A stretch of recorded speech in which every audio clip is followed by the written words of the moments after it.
The cantina on Kepler's Rest smelled like burnt fuel and alien sweat. Smoke hung thick in the air, mixing with the sound of different languages being spoken at once. Creatures from dozens of worlds sat at tables, drinking and making deals in the dim light. At the center of it all stood Zektar, a massive Vraxian who took up space like a small building. His 4 arms moved as he talked, each one thick with muscle and covered in natural armor plates. Scars ran across his chitinous hide like medals of honor. Around his neck hung a collection of trophies that made other patrons step back when they saw them. And then, Zektar's voice boomed across the cantina. The Nexus Prime Acid Spitter came at me with jaws that could melt steel. He held up a crystalline fang the size of a dinner knife. But I was faster. 1 shot to the brain cluster and down it went. The crowd around him made impressed noises. A thin Zelrani trader with blue skin touched the fang with 1 finger and quickly pulled back. "These things dissolve through ship hulls," she whispered to her companion. Zektar's laugh rumbled like an engine. "That's nothing. Look at this." He lifted a piece of hardened shell from his belt. The surface was black and smooth with ridges that looked like they could cut flesh. Tunnel borer carapace from Theta Centauri. The locals there pay fortunes just to keep these things away from their mining operations. A young Korthak pilot leaned forward, his 6 eyes wide. "How did you kill something that can burrow through solid rock?" "Patience," Zektar said, tapping his temple with 1 clawed finger. "And the right explosives. You wait for them to surface, then you make sure they never go back down." The crowd pressed closer as Zektar showed more trophies, scales that shimmered with their own light from the void swimmers of the Magellan Nebula, a tooth from something called a ground shaker that was longer than most beings' arms. Each item came with a story of death and violence on worlds where only the strongest survived. "The secret," Zektar continued, enjoying the attention, "is knowing that every Deathworlder has a weakness. They might be strong, they might be fast, but they're still just animals, and animals can be outsmarted." At the far end of the bar, someone sat alone. She was small and unremarkable, with brown hair tied back and clothes that looked like standard civilian gear. Her skin was pale, almost pink, and she seemed fragile compared to the armored and scaled beings around her. She hadn't looked up once during Zektar's stories, just kept sipping from a glass of clear liquid. Zektar noticed her lack of interest and felt annoyed. He was used to having everyone's attention when he told his hunting stories. "You there," he called out, pointing at the small figure with 1 of his 4 arms. "Human female, are you not impressed by the greatest hunter in known space?" The woman looked up slowly. Her eyes were dark and calm, showing no fear or excitement. "Should I be?" she asked in a quiet voice. The cantina went a bit quieter. Talking back to Zektar wasn't something most beings did twice. Zektar laughed, but it sounded forced. "I've killed creatures from 17 different death worlds. I have trophies from beasts that have wiped out entire colonies. My name is whispered in fear across 3 sectors of space." The human woman nodded as if he had told her the weather. "Interesting," she said, then took another sip of her drink. "Interesting?" Zektar's voice rose. "I am the apex predator of apex predators. I hunt the hunters. I kill the killers." "Uh-huh." The woman's expression didn't change. Zektar stepped closer, his massive form casting a shadow over her small table. "Perhaps you don't understand what Deathworlders are, soft one. They are the most dangerous creatures in the galaxy. Things that evolved on planets so hostile that only perfect killing machines survive." "I know what they are," the woman replied calmly. "Then you should show proper respect," Zektar growled. His 4 hands moved to rest on the weapons at his belt. "I have faced horrors that would turn your fragile mind to liquid fear." The woman finally looked directly at him. Her dark eyes seemed to study his face like she was reading something written there. After a moment she asked, "Then why are you still alive?" The question hung in the air like a physical thing. The cantina had gone completely quiet now. Even the background music seemed to have stopped.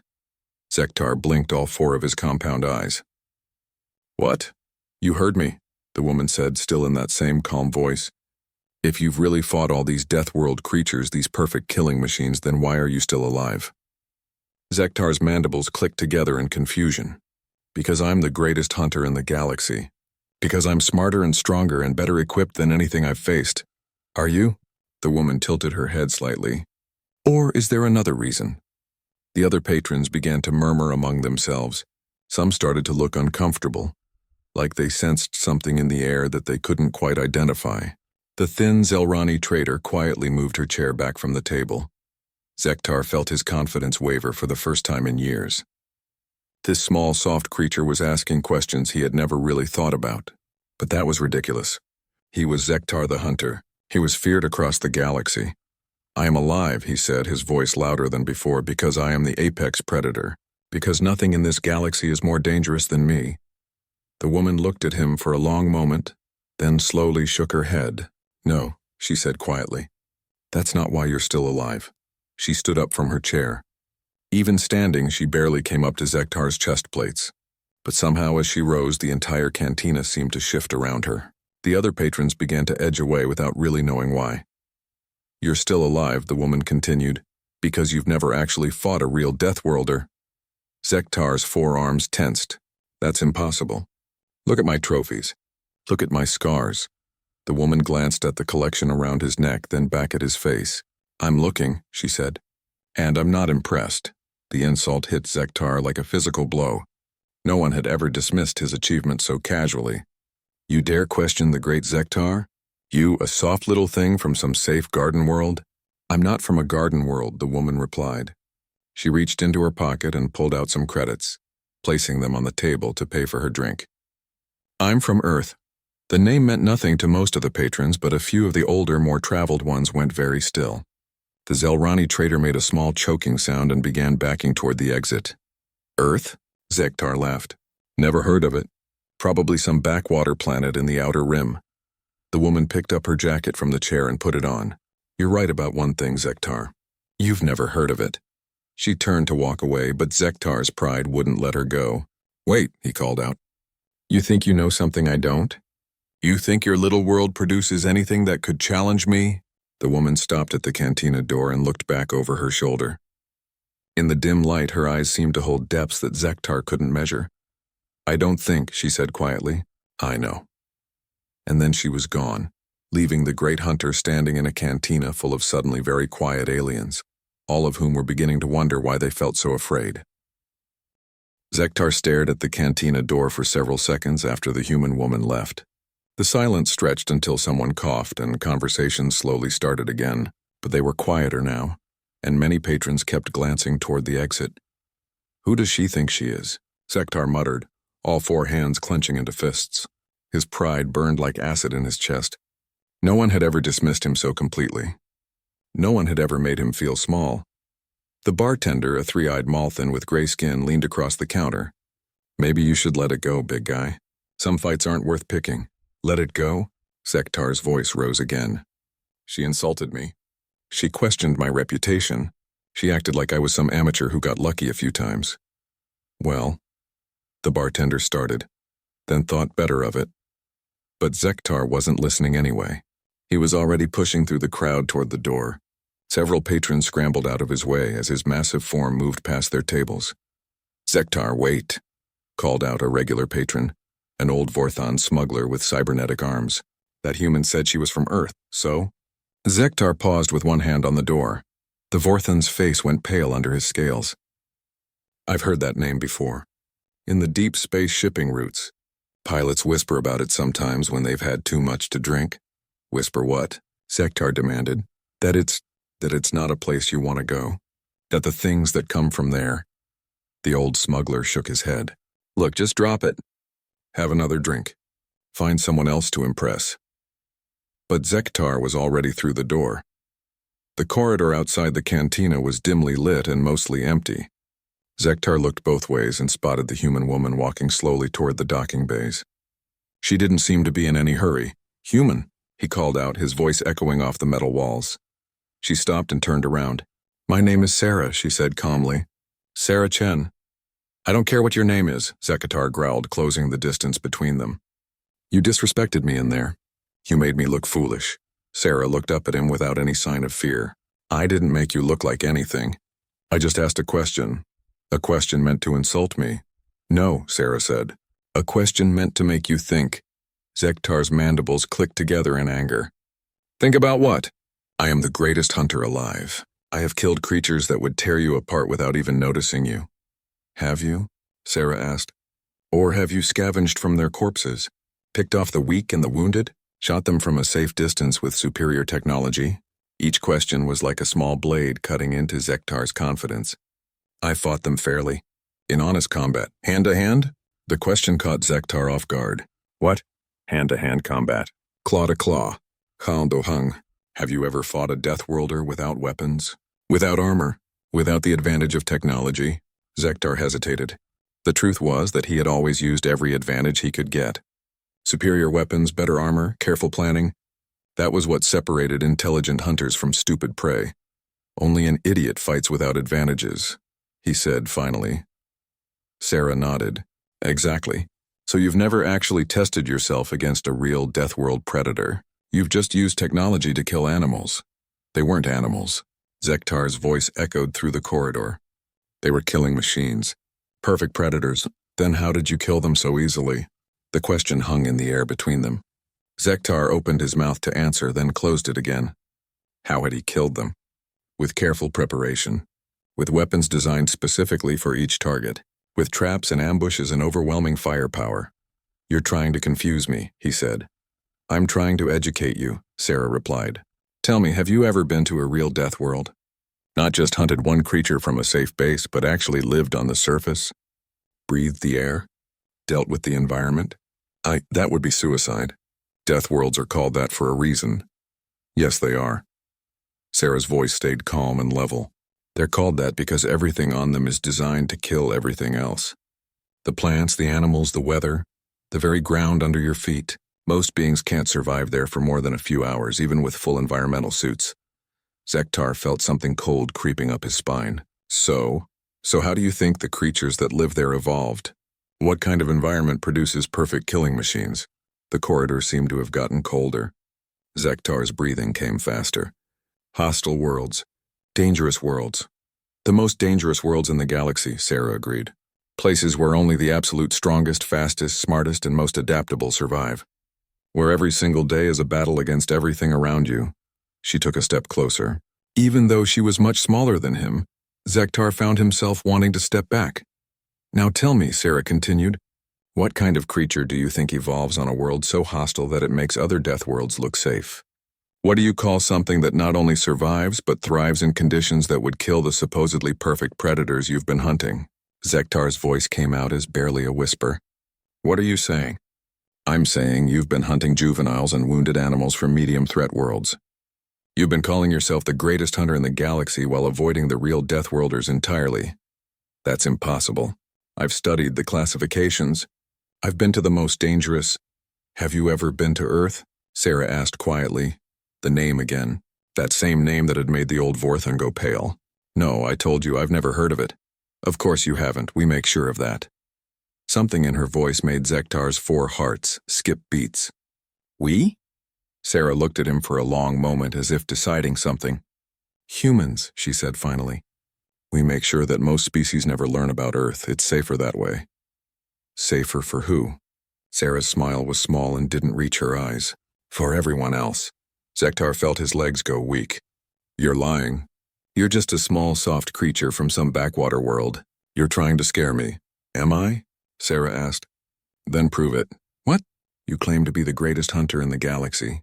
You say you can kill any Deathworlder. Prove it. Zektar's pride flared back to life. Fine, what do you want me to hunt? Sarah looked him up and down, studying his forearms, his natural armor, his weapons and scars. Me, she said simply. The word hit Zektar like a physical blow. You? I'm from a death world. I'm what you call a Deathworlder. So hunt me. Zektar laughed, but it sounded forced even to his own ears. You're not a predator. You don't have claws or fangs or natural weapons. Neither do most of the deadliest creatures on my world, Sarah replied. The question is, are you brave enough to find out why I'm still alive after growing up in a place that makes your hunting grounds look like children's playgrounds? Zektar stared at her. Everything in his training told him this was wrong. Humans were supposed to be weak. They were supposed to be soft and fragile and harmless, but something in Sarah's eyes made his instincts scream warnings he didn't want to hear. You want to fight me? He asked. I want to show you what a real Deathworlder looks like, Sarah said. The question is whether you're hunter enough to see it. Zektar's pride made the decision for him. Fine. But when I prove that you're just another soft creature pretending to be dangerous, I want an apology in front of the entire cantina. Sarah nodded. And when you lose, you stop calling yourself a hunter. I won't lose. We'll see. Sarah led Zektar through the winding corridors of Kepler's Rest toward the docking bays. Word of their confrontation had already started to spread, and small groups of aliens watched them pass with curious and worried expressions. The great hunter following the small human woman like she was leading him to his own execution. Where are we going? Zektar demanded as they walked. My ship, Sarah replied without looking back. If you're going to understand what you're really dealing with, you need to see some things first. I don't need to see anything. I know what humans are. Weak, slow, no natural weapons or armor. You probably can't even survive in most atmospheric conditions without artificial help. Sarah made a small sound that might have been laughter. You're not wrong about some of that. They reached docking bay 17 and Sarah placed her palm on a scanner beside the airlock. The doors hissed open to reveal a ship that made Zektar stop in his tracks. It was bigger than most civilian vessels, with hull plating that looked thick enough to stop military-grade weapons. Strange symbols were painted along the sides, and the overall design looked like it was built for traveling through very dangerous places. This is your ship? Zektar asked, trying to hide his surprise. Modified exploration vessel, Sarah said, walking up the boarding ramp. We had to make some changes for long-distance work. Inside, the ship was clean and functional, with equipment that Zektar didn't recognize. The walls were lined with displays and storage compartments. Everything looked sturdy and practical, like it was designed by people who expected to face serious problems. Sit down, Sarah said, pointing to a chair that looked like it could hold someone Zektar's size. I want to show you something. She activated a large display screen on the wall. The first image that appeared was a blue and green planet floating in space. It looked peaceful and beautiful, with white clouds swirling across its surface. This is Earth, Sarah said. My home. Zektar studied the image. It looked like any other garden world. Certainly nothing that screamed danger. It looks normal. That's what most people think, Sarah said. She touched some controls and the image changed to show the planet's surface. Let me give you some basic information about my world. Numbers appeared on the screen next to the planet. Gravity, atmospheric pressure, temperature ranges, and other data that made Zektar's eyes widen. Your gravity is almost twice standard, he said. 9.8 meters per second squared, Sarah confirmed. Most galactic species consider anything over 7 to be crushing. We consider it normal. The next image showed a massive ocean with waves that looked like moving mountains. Our oceans cover most of the planet's surface. The water is salt-based, which is toxic to most life forms, and they're full of predators. The image changed to show something moving under the water. It was gray and massive, with rows of triangular teeth that looked like they could bite through starship hull plating. Great white shark, Sarah said casually. Not even close to being the most dangerous thing in our oceans. They get up to 6 meters long and can bite with a force of over 4,000 pounds per square inch. Zektar stared at the creature. How do you swim in water with things like that? Very carefully, Sarah replied. Though they're not really interested in eating us most of the time. We don't have enough fat to be worth their effort. The next image showed land-based creatures that made Zektar's breathing quicken. Massive cats with claws like knives. Bears that looked like they could tear through his armor plating. Serpents that could swallow him whole. These are just some of our large predators, Sarah explained. But they're not the most dangerous things on Earth. They're not? Sarah shook her head and changed the image again. This time it showed creatures so small they had to be magnified to be visible. Bacteria, viruses, parasites. Things so tiny you can't see them without special equipment, but they can kill you in days or hours. Zektar felt his skin crawl. Your world is full of invisible killers? Among other things. We also have plants that can kill you if you touch them. Weather patterns that can level entire cities. Insects that inject you with chemicals that dissolve your organs from the inside. The images kept changing. Volcanoes that threw molten rock for kilometers. Storms with winds that could strip flesh from bone. Lightning strikes that could power a small city. Earthquakes that could swallow buildings. Everything on your world is trying to kill you, Zektar whispered. Pretty much, Sarah agreed. And that's just the natural environment. We haven't even talked about the competition between species. She showed him more images. Animals hunting in coordinated packs. Creatures that could camouflage perfectly until they struck. others that could run faster than most vehicles or leap impossible distances. So how do humans survive? Zektar asked, though he was starting to suspect he didn't want to know the answer. We adapted, Sarah said simply. We learned to work together. We developed tools and weapons. We became persistence hunters. Persistence hunters, Sarah nodded. We're not the fastest or the strongest creatures on Earth, but we can run longer than anything else. We can track prey for days or weeks until it collapses from exhaustion. We can sweat to cool our bodies while other creatures overheat. We can think and plan and coordinate in ways that pure predators can't. She changed the image to show groups of early humans with primitive tools. Our ancestors hunted creatures much larger and more dangerous than themselves. Not by being stronger, but by being smarter. By working together. By never giving up. Zektar looked at the images of humans bringing down massive beasts with nothing but sharp sticks and determination. That's impossible. Those creatures could kill a dozen humans without effort. They could kill a dozen humans who fought stupidly, Sarah corrected. But humans don't fight stupidly. We fight intelligently. We use tactics. We set traps. We attack weak points. We exhaust our enemies. And we never fight alone. The next series of images showed human technology advancing. Better weapons, better tools, better coordination, and always, the constant pressure of a world that demanded perfection or death. Do you understand what I'm showing you? Sarah asked. Zektar was quiet for a long moment. When he spoke, his voice was smaller than before. Your entire species evolved under constant threat. Every generation that survived was stronger and smarter and more dangerous than the last. For millions of years, Sarah confirmed. While most species evolved on worlds where they could find safe places to hide or easy sources of food, we evolved on a world where everything was a threat. Where the only way to survive was to become the most dangerous thing around. But you don't look dangerous, Zektar protested weakly. Sarah smiled, and for the first time it looked genuinely predatory. That's the point. The most dangerous predators don't look dangerous until it's too late. She stood up from her chair, and something in the way she moved made Zektar's instincts scream warnings. It was fluid and balanced and economical in ways that his brain recognized as the movement of something that could kill without effort. You asked why you're still alive after hunting so many. Deathworlders, Sarah said. The answer is simple. You've never actually fought a Deathworlder. You've fought animals from moderately dangerous worlds. You've used superior technology to kill creatures that were alone and unprepared. She walked closer to him, and Zektar found himself pressing back into his chair. A real Deathworlder doesn't hunt for sport or trophies, Sarah continued. They hunt to survive. They hunt to protect their pack. They hunt because that's what evolution built them to do, and when they hunt, they don't fight fair. What are you saying? Zektar asked, though he was starting to understand. I'm saying that everything you think you know about predators is wrong. You think being big and strong and having natural weapons makes you dangerous. But the most dangerous predator on my world is a persistence hunter that looks weak and helpless right up until the moment it kills you. She stopped right in front of his chair and looked down at him. Even though she was much smaller, Zektar felt like he was being studied by something that could see every weakness he had. You're still alive, Sarah said quietly. Because real Deathworlders like me usually have better things to do than hunt scared amateurs who pick on wounded animals.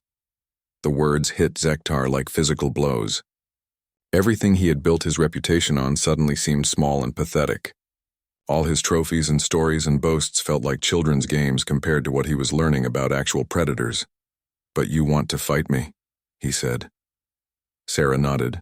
Because you need to learn the difference between a hunter and a killer. And because someone who goes around claiming to hunt Deathworlders should probably know what one actually looks like. Zektar looked at her small, seemingly fragile form and felt something he hadn't experienced in years. Fear. Word traveled fast on Kepler's Rest. By the time Sarah and Zektar made their way to the station's cargo bay, a crowd had already gathered. Aliens of every description clustered around the open space, talking in excited whispers and placing bets on what they thought would be a quick and brutal victory for the massive Vraxian hunter. The cargo bay was perfect for what Sarah had in mind. It was large, open, and had standard station gravity, which was roughly equivalent to Earth normal. Most of the spectators had to use gravity compensators to keep from being crushed by the heavier environment. but Sarah moved through it like she was walking through air. Zektar, despite his natural armor and four-armed physique, was already breathing harder than usual. His species had evolved on a low-gravity world, and even his enhanced physiology was struggling with the extra weight. "This is insane," muttered the old Vorthan smuggler from the cantina. He had followed the crowd despite his earlier warnings. "That human is going to get torn apart. Should we stop this?" asked a station security officer, a Malthan with the three eyes of his species darting nervously between the combatants. "On what grounds?" replied his partner, a tall Zelrani. Both parties consented. "No weapons involved. As long as they don't damage station property, it's legal." The Zelrani paused, watching Sarah as she calmly removed her jacket and rolled up her sleeves. "Though I have to admit I've got a bad feeling about this." In the center of the bay, Zektar was doing his best to look confident. He flexed his forearms, showing off the natural armor plating that covered his torso and limbs. His claws extended and retracted in a display meant to intimidate. Several spectators stepped back at the sight. Sarah, meanwhile, was doing simple stretches. She bent her knees, rotated her shoulders, and touched her toes with an easy flexibility that made her look more like someone preparing for exercise than combat. "Last chance to back down. Human," Zektar called out, his voice echoing in the large space. "I don't want to kill you by accident." Sarah looked up at him with those dark, calm eyes. "You won't," she said simply. The confidence in her voice made several aliens in the crowd exchange worried glances. A few of the smarter ones began backing toward the exits. "Rules are simple," announced the Malthan security officer. "Hand-to-hand combat only. No weapons, no equipment, no outside interference. Fight ends when one party yields or is unable to continue." Zektar cracked his knuckles and rolled his massive shoulders. At over 2 meters tall and with the natural armor of his species, he looked like a walking tank.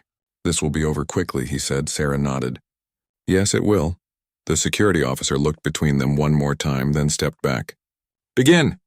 Zektar charged immediately, using his superior size and weight to try to overwhelm his smaller opponent. His forearms spread wide to prevent her from dodging to either side. It was a classic Vraxian hunting technique, designed to trap prey against obstacles. But Sarah wasn't there when he arrived. She had moved to the side with fluid grace, like water flowing around a stone. Zektar's charge carried him past her, and he had to dig his claws into the deck plating to stop himself from crashing into the far wall. "Impossible," he muttered, turning around. "Nothing moves that fast in this gravity." Sarah was standing exactly where she had been before, hands loose at her sides, breathing normally. She looked like she hadn't moved at all. "Try again," she said calmly. Zektar snarled and attacked again, this time more carefully. He used his reach advantage, swinging his forearms in coordinated patterns that should have been impossible to avoid. His claws could tear through starship hull plating, and any one of his blows would be enough to cripple or kill most creatures. But none of them landed. Sarah moved like she was dancing, her body flowing around his attacks with minimal effort. When his top right arm swept toward her head, she ducked under it. When his lower left claw reached for her legs, she stepped over it. She was always exactly where his attacks weren't, and she made it look effortless. The crowd had gone completely quiet. This wasn't what anyone had expected to see. Zektar began to breathe harder, his forearms starting to feel heavy in the crushing gravity. Sarah, meanwhile, still looked like she was barely paying attention. "Stand still and fight," Zektar roared, frustration making his attacks wilder and less coordinated. "I am fighting," Sarah replied, avoiding another flurry of claws without seeming to hurry. She was right, Zektar realized with growing horror. This was what human combat looked like. Not the wild swinging and overpowering force he was used to, but something more like a science. Every movement was calculated, every step perfectly placed, and then, as Zektar overextended himself in a particularly violent swing, Sarah moved from defense to offense. It happened so fast that most of the spectators missed it. One moment Zektar was attacking and the next he was on the ground, all forearms twisted behind his back in ways that made his joints scream with pain. "How?" he gasped. Sarah's voice was calm and conversational, like she was explaining something simple to a child. "Leverage.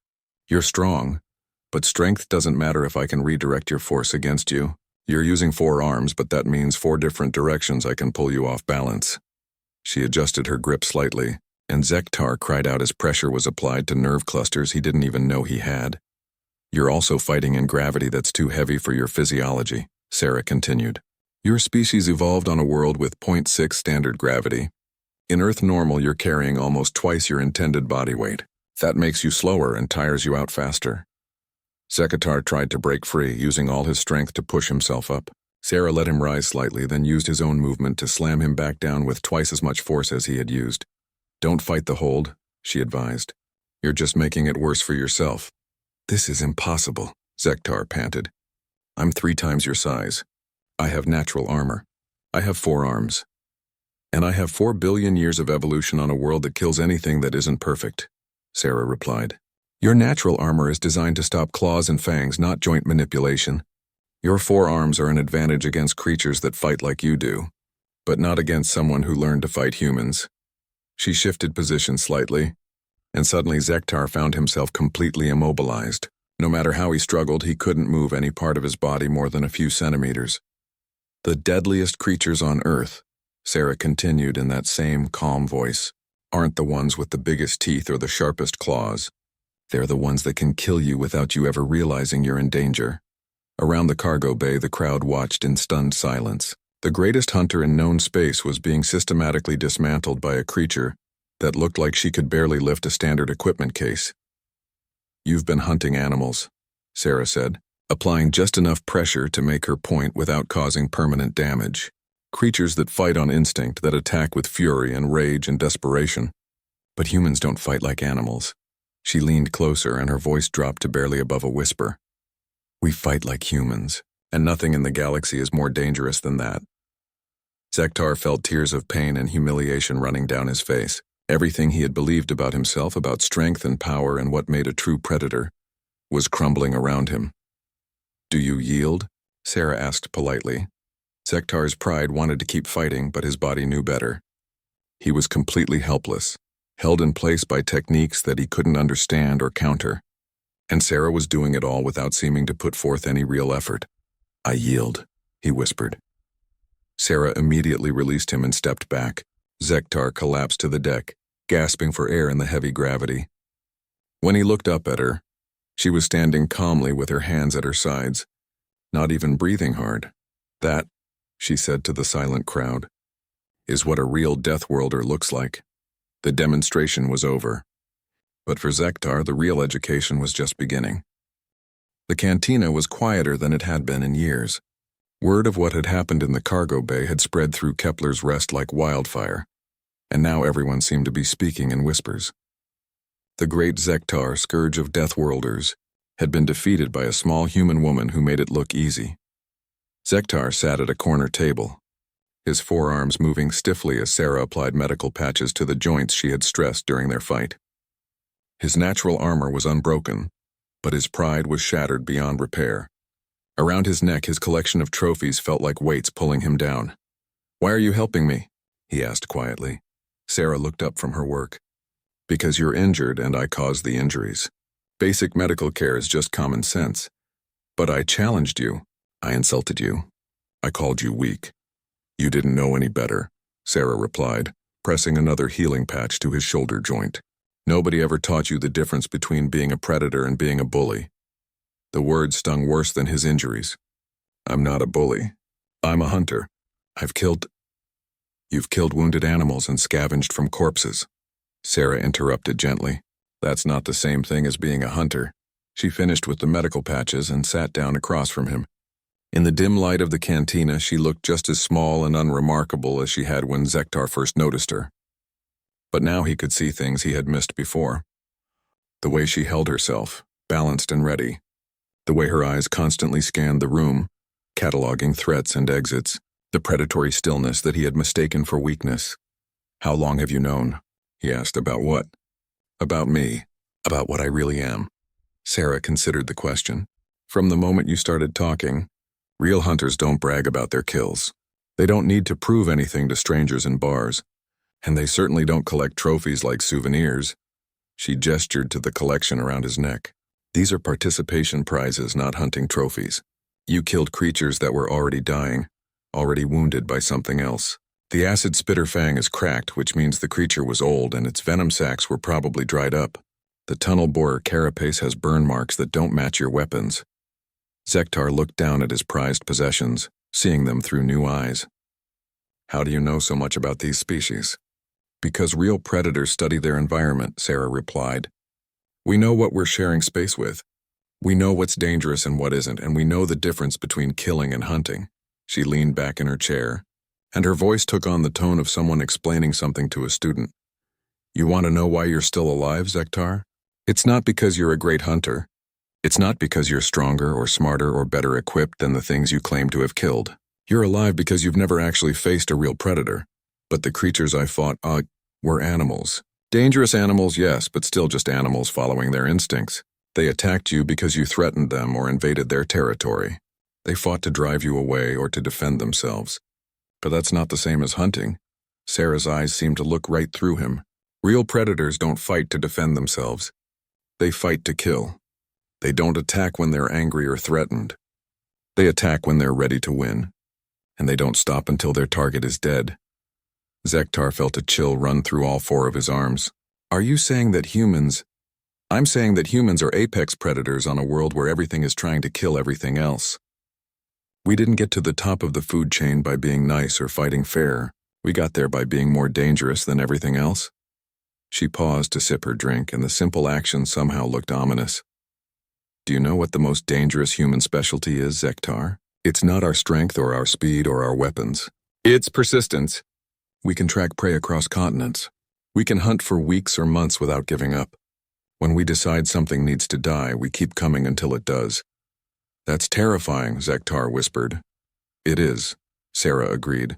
That's why most species in the galaxy have never heard of Earth. We make sure they don't. Because if they knew what we really were, they would band together to try to wipe us out before we became a threat to them. Zektar's compound eyes widened. You're saying humans are hiding their true nature? We're being considerate, Sarah corrected. Most species in the galaxy evolved on worlds where cooperation was rewarded and aggression was unnecessary. They're not equipped to deal with creatures like us, so we pretend to be harmless. We let them think we're just another weak species that got lucky with technology. But you revealed yourself to me. Sarah nodded. Because you needed to learn. Because you were going around claiming to be something you're not. And that could have gotten you killed if you ever ran into something actually dangerous. She gestured to the other patrons in the cantina, most of whom were still stealing glances at their table. Look around, Zektar. See how they're all watching us? See how they're keeping their distance? They're starting to understand what they just witnessed. Word will spread. Other fake hunters will hear about what happened here, and maybe think twice before claiming to be Deathworld killers. So this was all a lesson? For you and for them, Sarah confirmed. The galaxy is full of bullies who think that being big and strong makes them dangerous. But real danger doesn't announce itself. It doesn't brag or collect trophies or tell stories in bars. She stood up from her chair, and even that simple movement reminded Zektar of how completely she had dominated him in their fight. Real danger, Sarah continued, sits quietly in the corner and drinks while listening to braggarts make fools of themselves. It only reveals itself when someone needs to learn a lesson or when something actually threatens it. Zektar looked at his collection of trophies one more time. They seemed pathetic now, like children's toys. What should I do now? Stop hunting, Sarah said simply. Find something else to do with your life. Something that doesn't involve pretending to be more dangerous than you are. But hunting is all I know. It's who I am, Sarah shook her head. No, it isn't. Hunting is what you thought you were doing. What you were actually doing was scavenging and bullying and lying to yourself about it. None of those things are who you are. She put some credits on the table to pay for her drink. You're big and strong and you have good reflexes. Those are useful traits for lots of jobs that don't involve killing things. Find one of them. As she turned to leave, Zektar called out after her, Sarah? She stopped and looked back. Are there others like you out there? Other humans who are what we actually are instead of what we pretend to be? Sarah's smile was small and cold. Oh yes, Zektar. There are billions of us, and we're spread across the galaxy now, still pretending to be harmless while we watch and learn and make sure that people like you don't cause too much trouble. She started walking toward the exit again, then paused. One more thing, she said without turning around. If you ever meet another human and think about testing yourself against them, remember this night. Remember how easily I could have killed you instead of just embarrassing you. And remember that I'm not even a soldier. What are you then? Zektar asked. Sarah looked back over her shoulder one final time. I'm a botanist, she said. I study plants, and then she was gone, leaving Zektar alone with his shattered pride and the terrible new knowledge of what real predators looked like. Around the cantina, conversations slowly resumed, but they were different now, quieter, more thoughtful. The universe had just become a much more dangerous place, and everyone in the room was beginning to understand that the small, quiet creatures they had been ignoring might be the ones they should have been afraid of all along. Zektar slowly began removing the trophies from around his neck, setting each one on the table like he was discarding pieces of a life that had never really existed. When the last fake prize was gone, he felt lighter somehow. Empty, but lighter. Tomorrow, he decided, he would start looking for honest work. Something that didn't involve lying to himself about what he was or what he could do. Something that didn't require him to pretend to be a predator, when he was really just another piece of prey trying not to get noticed.